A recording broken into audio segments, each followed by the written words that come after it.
नमस्कार, मैं हूं दिबांग और एबीपी नेटवर्क के आइडियाज़ ऑफ इंडिया में बेहद ख़ास मेहमान सिद्धांत चतुर्वेदी, आपका स्वागत है। Thank you so much. पहले तो बहुत बहुत शुक्रिया, आप सब लोग यहाँ उपस्थित हैं। और ये मेरे लिए बहुत ही बड़ा सौभाग्य है। And thank you so much for such a beautiful introduction. Sir, मैं कहना चाहूँगा कि मेरे पिताजी बहुत बड़े फ़ैन हैं आपके।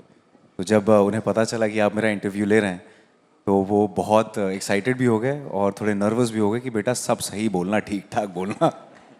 तो मैं नहीं, देखते हैं फिर। हाँ, नहीं अच्छी बातचीत होगी। मैं आपसे ये पूछ रहा हूँ कि सीए की पढ़ाई कर रहे थे आप, जी सर। है ना? बॉम्बे से इतनी दूर बैठकर और फिर Times of India fresh face ji sir. का आपको में चुना गया जी सर। और एक तरीके से पता नहीं आपके ख्वाबों को पर लग गए या एक उछाल आया, क्या हुआ? उसके बाद आपने पढ़ाई छोड़ दी, आपने पूरा नहीं किया वो कोर्स?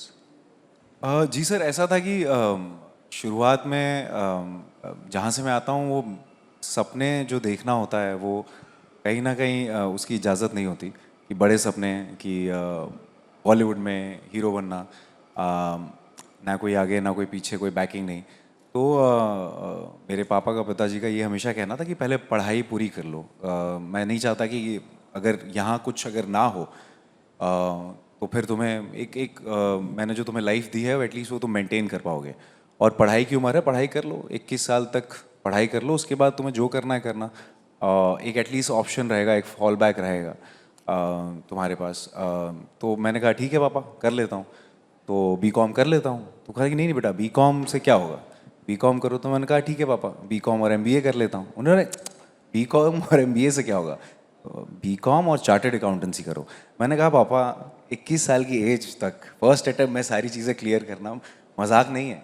तो उन्होंने कहा कि बेटा जो तुम सोच रहे हो ना, जहाँ तुम्हें पहुँचना है, वो भी मजाक नहीं है।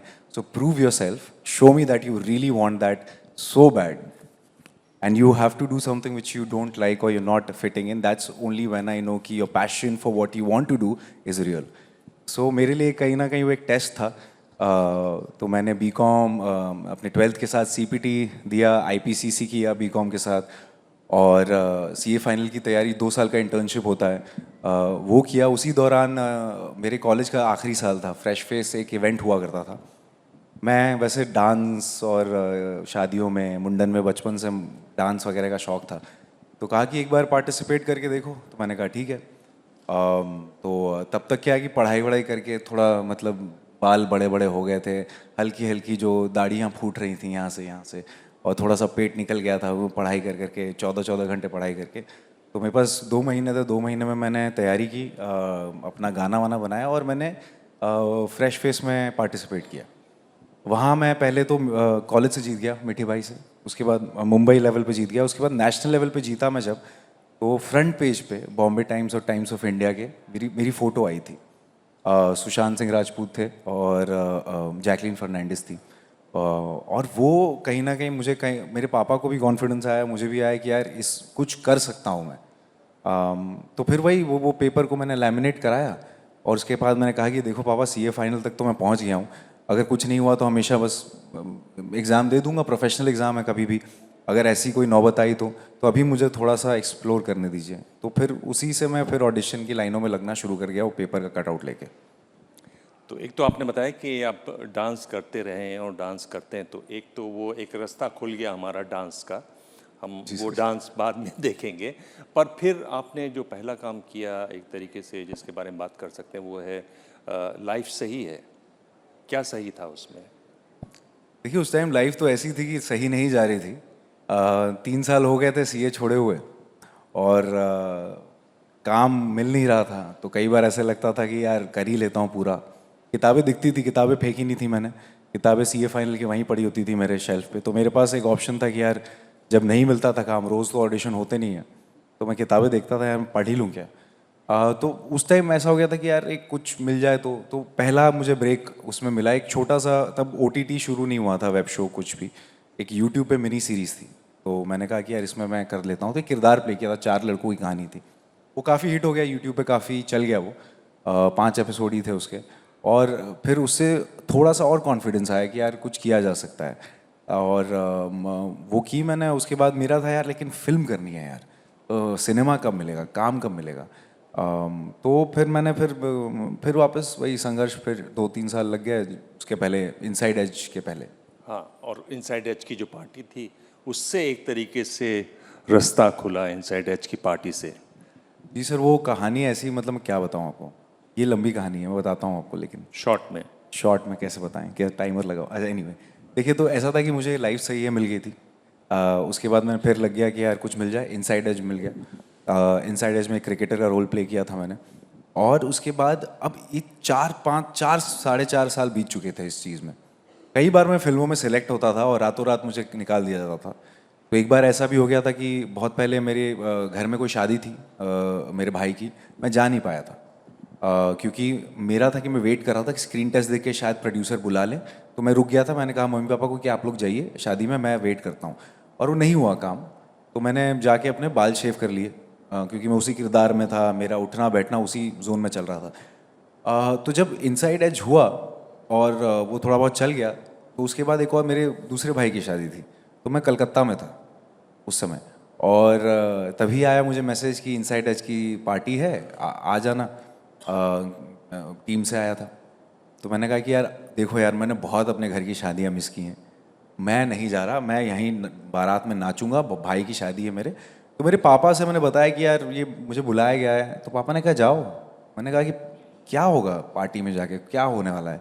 कुछ नहीं होता, हर बार होता है, क्या है पार्टी में, तो मैं क्या ही करूँगा, ना कपड़े हैं ना कुछ है। तो कहा कि नहीं जाओ। रातों रात उन्होंने, मैंने शादी की बारात के पहले, उसके एक दिन पहले मेरे सारे भाई छोड़ने भी आए थे।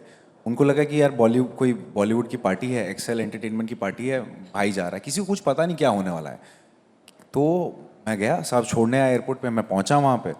और जो भी कपड़े थे वो पहन के मैं उस पार्टी में गया। अब मेरा ये था यार कि मैं शादी में तो नाच नहीं पाया हूँ बारात में, तो यहाँ तो मैं हुमच के नाचूंगा। और मैंने वही किया, बहुत ज़ोर से नाचा हूँ मैं वहाँ पे, ऐसे जैसे कि पता नहीं क्या ही हो गया। उसी पार्टी में जोया अख्तर आई थी और मैं कभी नहीं मिला था उनसे उससे पहले। और मुझे लगा मेरा शो देखा होगा, तो मैंने कहा कि मैंने ये प्ले किया। बोले कि नहीं मैंने देखा नहीं, आज मैं फ्री थी तो मैं आ गई। मैंने बोला लो अब मैं इंट्रोड्यूस कैसे करूँ। खैर मैं अपना डांस करने लगा। उन्होंने देखा ये कौन लड़का है भाई, ये तो बहुत ज़्यादा ही मतलब एनर्जी है इसमें। तो उन्होंने कहा कि यार तो एक पार्ट है, तुम ऑडिशन करोगे। और उनका शूट 1 महीने बाद गली बॉय का शुरू होने वाला था। वो लोग MC शेर ढूंढ रहे थे, एक किरदार वो हो नहीं पाया था उनसे लॉक अभी तक। और मैं लास्ट मोमेंट वहाँ पे उनको मिला, उन्होंने कहा ऑडिशन दे दो। मैंने कहा कि यार ठीक है ऑडिशन दे देता हूँ मैं।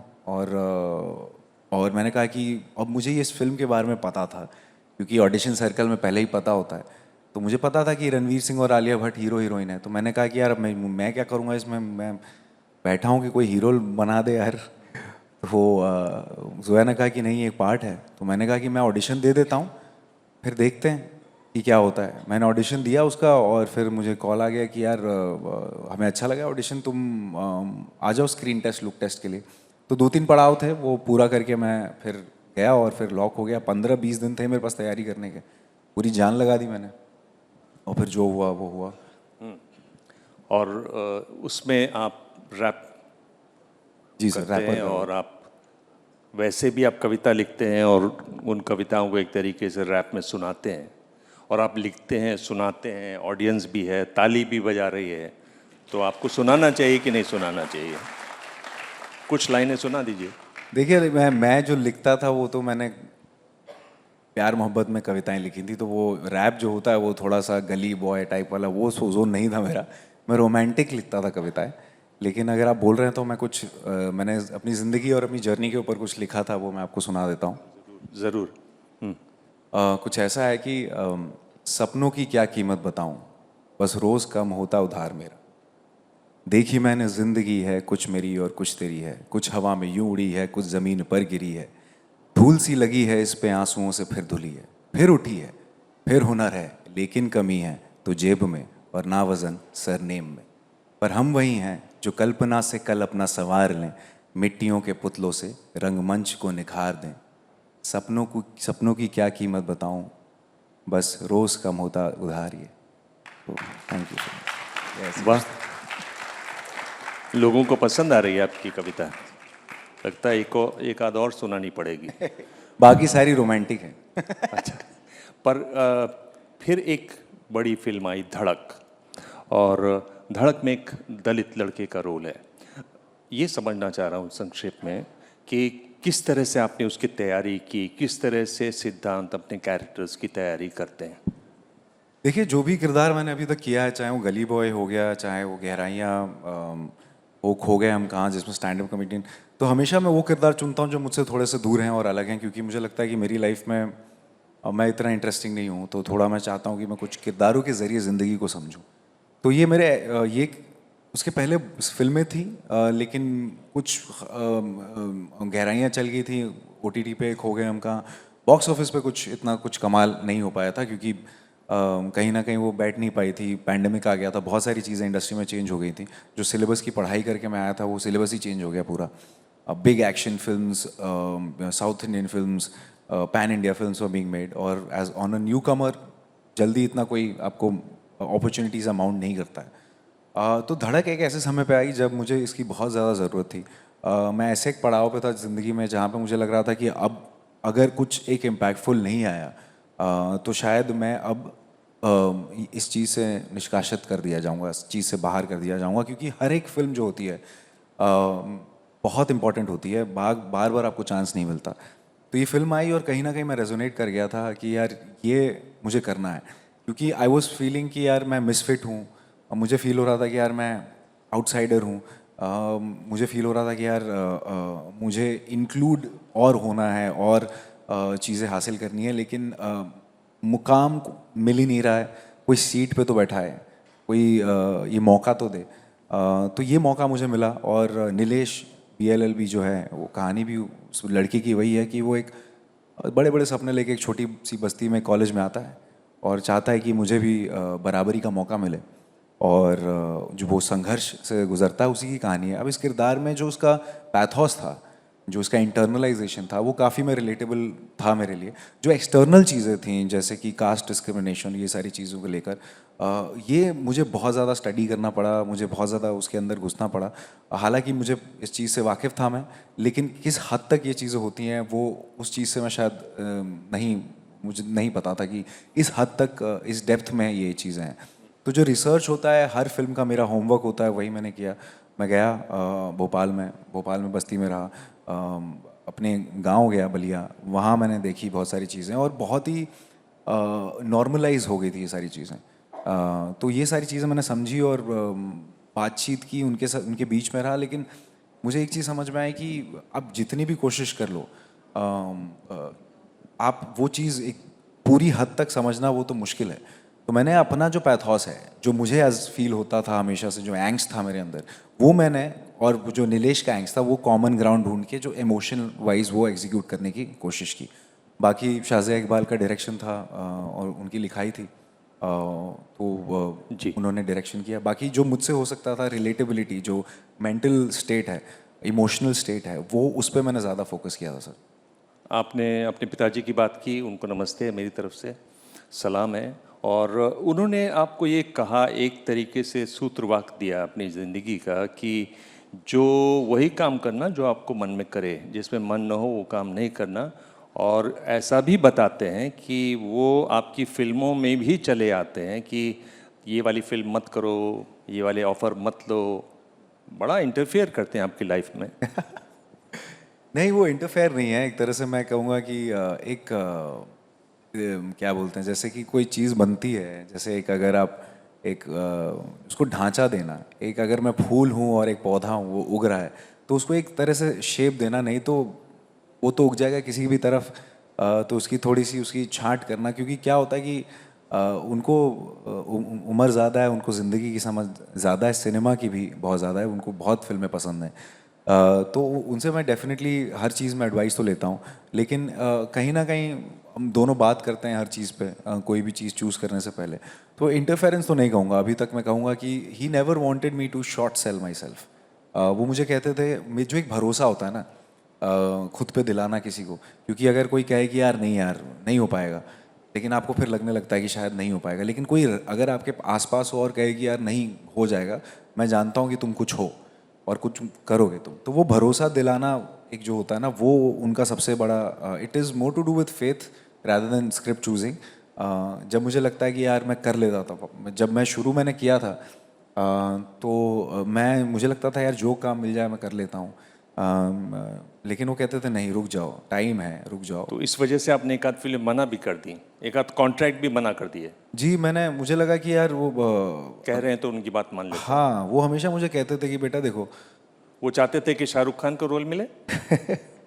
वो कैसा? देखिए चाहते तो बच्चन साहब का है वो। उनके लिए तो बेटा तो मतलब सबसे बड़ा ही होगा। तो मेरे लिए उनका जो फेथ है मेरे अंदर वो बहुत बड़ा है। तो हमेशा एक चीज़ कहते थे कि बेटा देखो, जो एक्टर होता है ना सोडे की बोतल की तरह होता है, अगर उसका ढक्कन खुल गया, उसका फिज निकल गया तो बस मज़ा ख़त्म, बचा के रखो। ये जो ज़िंदगी तुमने अभी जी नहीं है, देखी नहीं है, संघर्ष देखा नहीं है, तुम जाके कुछ भी, तुम रुको, थोड़ा ठहराव लाओ अपने अंदर, देखो अभी तुम तैयार नहीं हो, अभी तुम तैयार नहीं हो। जब तैयारी थी, गली बॉय वो ऐसे समय पे आई जब मेरे अंदर का लावा फट के बाहर आने के लिए तैयार था, जो उसमें डायलॉग भी है। इसीलिए वो इतना पर्सनल लगता है, क्योंकि वो उस से मैं गुजर रहा था उस चीज़ से। तो वो जो होल्ड करना होता है ना कि कब मारना है तीर, तो वो मेरे कहूँगा एक तरह से कृष्ण है मेरे, कि जब बता रहे हैं कि ये अब तीर चलाओ या अब रुक जाओ।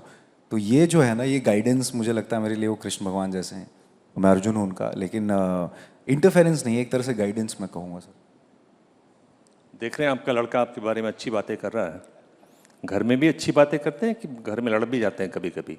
नहीं, घर एक आम घर क्या होता है, लड़ाई झगड़े चलता रहता, नोक झोंक चलता रहता है। कभी हम गुस्सा जाते हैं कि पापा गुस्सा जाते हैं, तभी एक आध अंकल जी प्रणाम।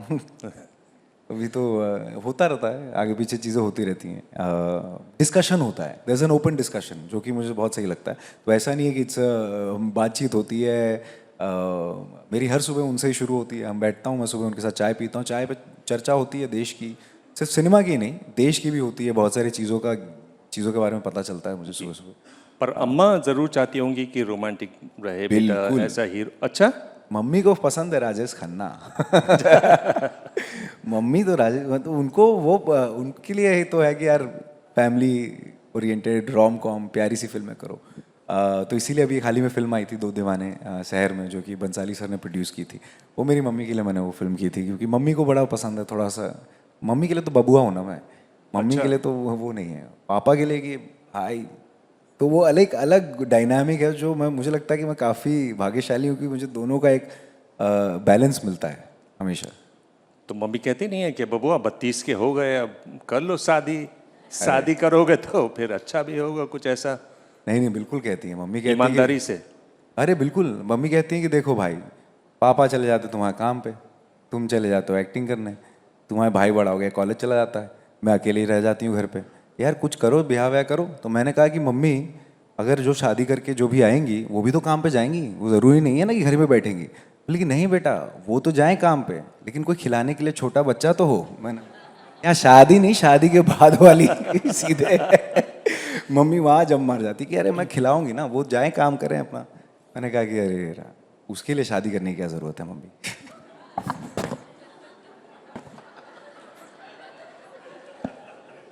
तो इस पर फादर कुछ बोलते हैं, पिताजी कुछ बोलते हैं इस बारे में? नहीं, वो चुप रहते हैं। नहीं, ये फादर वाला है ही नहीं क्वेश्चन, फादर ऑकवर्ड हो जाते हैं। हाँ। ये अरे वो कहते हैं कि हमारी जल्दी शादी करा दी, हाँ। नहीं तो करो करो, तुम करो जो कर रहे हो करो, वो ठीक है। तो वो तो कहता है कि नहीं हमारी जल्दी होगी शादी, नहीं तो यार। मजाक करते हूँ। आपका ये जो सफ़र रहा मुंबई में, एक ऐसा सफ़र जिसमें बाहर वालों को लोग बहुत शक की नज़र से देखते हैं, और अच्छा काम करता हो तो थोड़ी दूरी भी बना के रखते हैं। जोया अख्तर ने काफ़ी आपको इसमें सपोर्ट दिया, या एक तरीके, हाँ ऐसा कुछ है? जी जी, देखिए मैं कहूँगा कि जब मैं इस इंडस्ट्री में आया, तो सबसे पहला मेंटरशिप और गाइडेंस मुझे 3 लोगों का नाम मैं हमेशा लेता हूँ, जो अभी तक मेरे साथ एक तरह से एक फैमिली किस्म का रिलेशन है, जिसमें जोया अख्तर हैं, फरहान सर हैं, और रितेश सर हैं, और जावेद साहब भी। तो वो उनसे मेरा ऐसा है कि बहुत ही प्यार, बहुत ही वेलकमिंग रहे हैं हमेशा वो।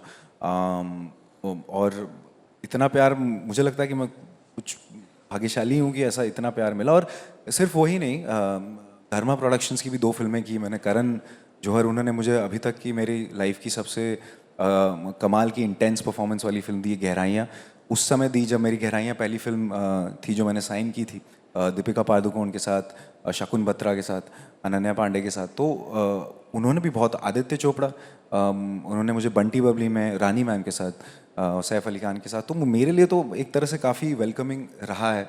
बहुत प्यार मिला है मुझे इस इंडस्ट्री से अभी तक, और मैं चाहूँगा कि ये प्यार बरकरार रहे।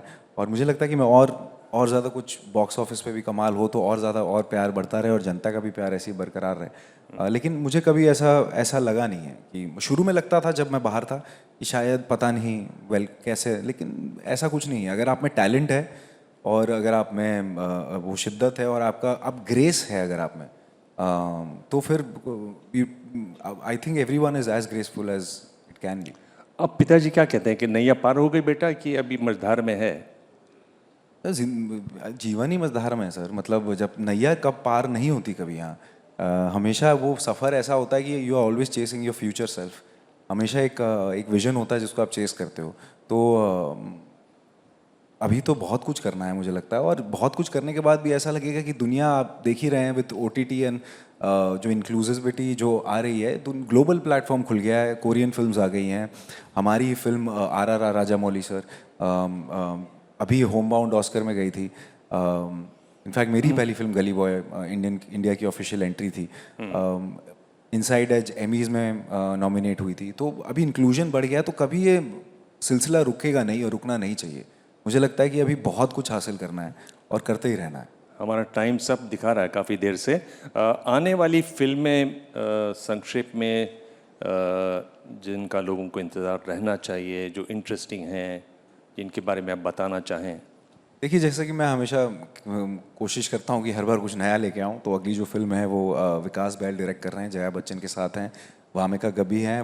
बॉलीवुड कोर कहते हैं ना जिसको, डांस, गाना, एक्शन, फैमिली सब कुछ है। और इसी वजह से मुझे एक्टर बनना भी था। तो एक पूरा फुल फ्रंट फुट पे आप मुझे देखेंगे। उसके बाद एक बहुत स्पेशल फिल्म है वी शांताराम, जो मुझे लगता है कि मैं बहुत लकी हूँ। बहुत ही प्रेस्टीज का मामला है वो, to walk in the shoes of the legend, which will also showcase the golden age of Indian cinema. तो वो मैं, उसकी तैयारी है, वो end of the year shoot होगी। और एक आध दो मुझे करनी है, अभी तक ऑफिशियल तो नहीं है, लेकिन मुझे लगता है यही स्टेज है, मैं बोल देना चाहता हूँ कि यार मैं I want to go back to my roots.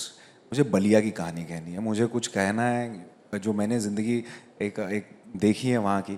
तो एक बहुत ही कमाल की कुछ चीज़ आ रही है, अभिषेक चौबे जो हैं, अच्छा, उनके साथ हम कुछ काम कर रहे हैं। बलिया की कहानी है और बहुत ही कमाल की कहानी है, उस पर कुछ चल रही है चर्चा, तो वो बहुत जल्दी आई थिंक आएगा आपके सामने। सिद्धांत चतुर्वेदी, बहुत बहुत धन्यवाद। शुक्रिया sir, thank you so so much much sir.